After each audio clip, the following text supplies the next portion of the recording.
Pakistan बिलाखिर FATF की grey list से निकलने के रास्ते पर गामजन हो चुका है। गुज़श्ता रोज़ बर्लिन में FATF के प्लेनरी सेशन में पाकिस्तान को दिए गए अहदाफ का जायजा लिया गया। FATF के एलामिया के मुताबिक पाकिस्तान ने कामयाबी से और मुकर्ररा वक्त से पहले 34 निकात पर मुकम्मल अमल दरामद करके जायजा टीम को मनी लॉन्ड्रिंग और टेरर फाइनेंसिंग की रोकथाम के लिए ठोस इकदाम किए। रवां बरस अक्टूबर में FATF की टीम पाकिस्तान का दौरा करेगी और सिफारिशात का जायजा लेकर पाकिस्तान की ग्रे लिस्ट से निकलने का हतमी ऐलान किया जाएगा। पाकिस्तान का FATF की ग्रे लिस्ट से निकलना मुल्क के लिए और एक आम पाकिस्तानी के लिए कितना सूदमंद साबित होगा, ये एक सवाल है। प्रोग्राम पाकिस्तान का सवाल में खुशामदीद। मैं हूं सादुल हसन। आज के प्रोग्राम के आगाज़ में इस अहम खबर पर हम बात करेंगे। हमारे साथ मौजूद हैं सीनियर सहाफ़ी माहिर मौशियम्बुर शहबाज राना साहब। सर, बहुत शुक्रिया हमें वक्त देने के लिए।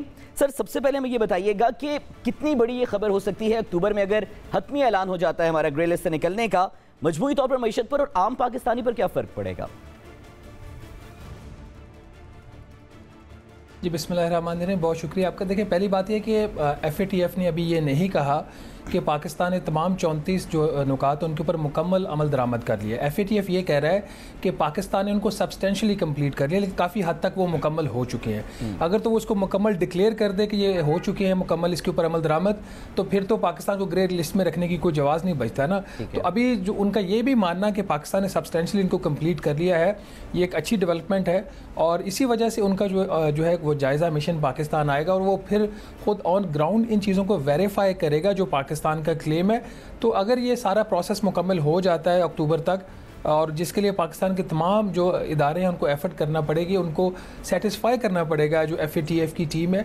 और FATF की टीम में हिस्टोरिकली ऑस्ट्रेलिया के लोग होते हैं, अमेरिका के होते हैं, चीन के भी होते हैं, टर्की के होते हैं। तो एक ग्रुप ऑफ कंट्रीज़ के ये रिप्रेजेंटेटिव होते हैं जो आके ऑन ग्राउंड पे देखते हैं।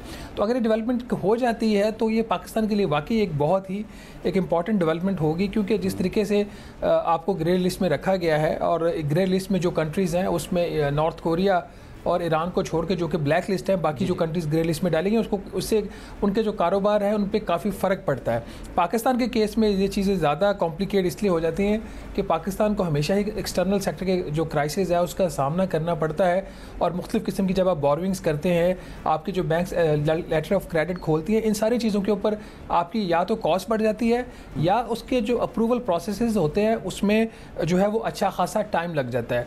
तो ये एक किसी भी कंट्री के लिए ग्रे लिस्ट में कोई अच्छी चीज़ नहीं निकल जाता है। तो this is a very good development. और इससे एक चीज़ खासतौर पर जो कल की डेवलपमेंट है उसमें ये चीज़ क्लियर हो गई है कि अब आप ब्लैक लिस्ट नहीं होंगे। तो that is the first achievement कि अब ब्लैक लिस्ट का ख़तरा टल गया। अब ग्रे लिस्ट में निकलना है, बिल्कुल निकलना है। उसकी जो टाइम फ्रेम है वो अभी भी टेंटेटिव है। अच्छा शहबाज साहब, एक तज्जिया ये पेश किया जाता है कि जो FATF और इस तरह के जो इदारे हैं इनके ज़्यादातर फैसले इकोनॉमिकल, जो टेक्निकल इकोनॉमिकल चीज़ें हैं उनके साथ साथ पॉलिटिकल मामलात पर भी होते हैं। अब ये जो फैसला सामने आया है, ये जो डेवलपमेंट सामने आई है, इसमें पॉलिटिकल डेवलपमेंट्स को कितना आप बतौर माहिर मौशियम्बुर वेटेज देते हैं और इकोनॉमिक डेवलपमेंट्स को कितना देते हैं?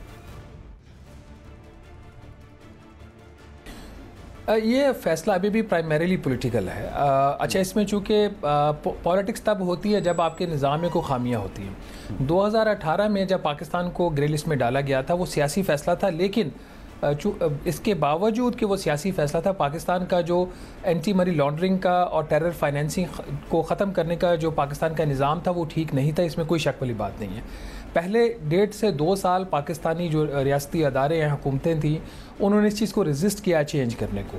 तो ये लोग रेजिस्ट करते रहे, उन्होंने आपको टाइट रखा जो FATF है और उनके जो कंट्रीज़ हैं। सियासत का आप यहाँ से अंदाज़ा लगा लें कि जब 2018 में फरवरी 2018 में ये फैसला किया गया पाकिस्तान को ग्रे लिस्ट में डालने का, तो उसका जो एक प्रोसेस होता है, जैसे अभी पाकिस्तान को एग्जिट करना है तो एक प्रोसेस रन होगा, एक ऑन साइट विजिट होगा, उसके बाद पाकिस्तान को ग्रे लिस्ट से निकाला जाएगा। तो डालने का भी एक प्रोसेस होता है। जब डाला गया पाकिस्तान को तो वो जो प्रोसेस था उसको कंप्रोमाइज़ किया गया। म्यूचुअल एवेल्यूएशन एक रिपोर्ट बनाता है एशिया पैसिफिक ग्रुप, उस मुल्क की जिसको ग्रे लिस्ट में डालना होता है उसका एक एक्शन प्लान बनता है। तो MER की रिपोर्ट आने से पहले ही पाकिस्तान को ग्रे लिस्ट करने का फैसला किया गया।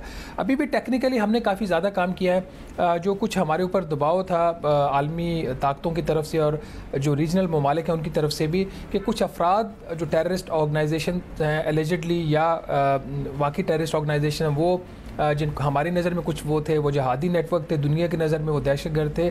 तो उसके ऊपर पाकिस्तान को काफ़ी कंप्रोमाइज़ करना पड़ा। वो सारे कंप्रोमाइज़ करने के बाद ही ये जो प्रोसेस है ये फिर उस तरफ गया जहाँ पे FATF ने ये फैसला किया कि वो अपना एक जायज़ा मिशन पाकिस्तान भेजेगा।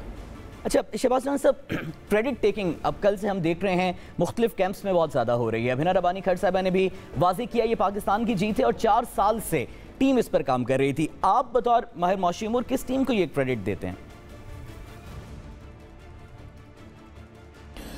देखिए, जो सबसे पहली बात है कि अगर प्रॉब्लम था तो वो किस साइड से था।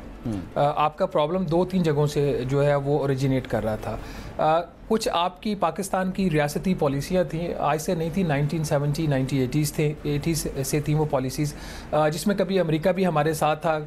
जो आज के दहशतगर्द हैं वो 1980 के जहादी थे। तो वो जो पॉलिसीज़ थी उनका एक बहुत बड़ा रोल था, और जहाँ से ये पॉलिसीज़ ओरिजिनेट होती हैं उनका भी फिर एक किरदार था। फिर इसी तरीके जो सूबाई हुकूमतें थी उनके भी वो भी बहुत बड़े स्टेक होल्डर्स थे, तो सूबाई हुकूमतों का भी इसमें किरदार था। फिर आ जाती है वफाकी हुकूमत। तो वफाकी हुकूमत के जो ज़िम्मे बहुत सारे काम थे, जैसे जो बैंकिंग सेक्टर है, आपका फाइनेंशियल सेक्टर है, आपका रियल एस्टेट सेक्टर है, और इस तरह की जो बाकी चीज़ें ये वफाकी हुकूमत की जिम्मेदारी है। तो पहले 1.5 से 2 साल तो पाकिस्तान को समझ नहीं आई, या समझ थी तो वो करना नहीं चाहते थे।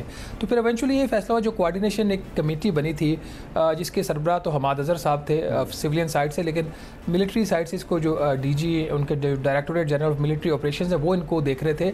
तो ये कॉम्बिनेशन ऑफ एफर्ट्स था from the military and civil side. आप किसी एक इदारे को या एक शख्स को इसका क्रेडिट नहीं दे सकते। हमने जो पिछले रियासती पॉलिसियों की वजह से हमारे जो पिछले कुछ 40 साल के जो काम थे उसको रेक्टिफाई भी, फिर जिसने उसमें जो खराबियां पैदा की थी, या आपकी एज अ पॉलिसी थी रियासत की, हर रियासत की अपनी पॉलिसी होती है, तो उसी तरीके से फिर उसका रोल था इसके अंदर। जब ये बताइएगा कि ये जो डेवलपमेंट अब FATF में सामने आई है, ये पाकिस्तान के IMF प्रोग्राम के साथ रीनिगोशिएट या निगोशिएशंस में कितनी कारगर साबित हो सकती है? जी, IMF के प्रोग्राम के लिए एक पॉजिटिव डेवलपमेंट है ये, क्योंकि FATF की ग्रे लिस्ट से निकलने की एक जो शर्त है वो IMF का जो प्रोग्राम उसके अंदर भी शामिल है। लेकिन इस शर्त के माने जाने से, एक तो खैर अभी तक पाकिस्तान ग्रे लिस्ट से निकला नहीं है, लेकिन उसकी तरफ जो सफ़र भी शुरू हो गया, ये भी बहुत पॉजिटिव डेवलपमेंट है। बट इसका ओवरऑल इम्पैक्ट पॉजिटिव तो है, लेकिन इसका मतलब ये नहीं है कि IMF के साथ जो हमारे बाकी मामला हैं वो हल हो जाएंगे। जो बाकी हमारे इशूज़ IMF के साथ चल रहे हैं वो अपनी जगह पर हैं। होपफुली फाइनेंस मिनिस्टर की उम्मीद तो है कि अगले को 72 घंटों में वो डील करना चाह रहे हैं। अल्लाह करे वो डील कर पाए।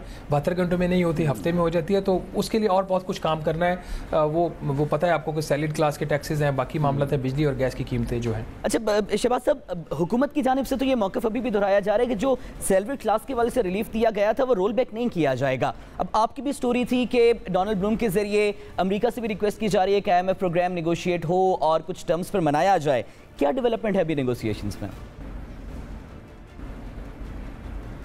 देखिए, एक बात होता है कि जो 47 अरब रुपए की रिलीफ थी ये वापस हो जाएगी। उसमें एक जो चीज़ अभी शायद वापस नहीं होगी, जो 6 लाख रुपए की इनकम टैक्स की एग्जम्पशन थी सालाना। अगर आपकी पहले माहाना आमदन अगर 50,000 रुपया, तो आप उस पर कोई टैक्स नहीं देते थे। चूँकि अब मुल्क में इतनी ज़्यादा महंगाई हो गई है, तो हुकूमत ने प्रपोज़ किया कि उसको 50,000 से बढ़ाकर 1 लाख रुपया कर दिया जाए।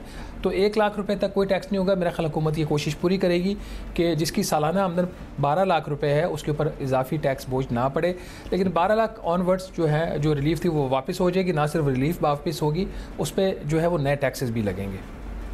ठीक है, बहुत बहुत शुक्रिया। शहबाज राना साहब हमारे साथ मौजूद थे और माशी इशूज़ पर अपने तजिए से में आगाह करें। नाज़रीन, ब्रेक का वक्त हुआ, ब्रेक से वापस आएंगे और अहम समाजी इशू है जिस पर आपसे बात करेंगे।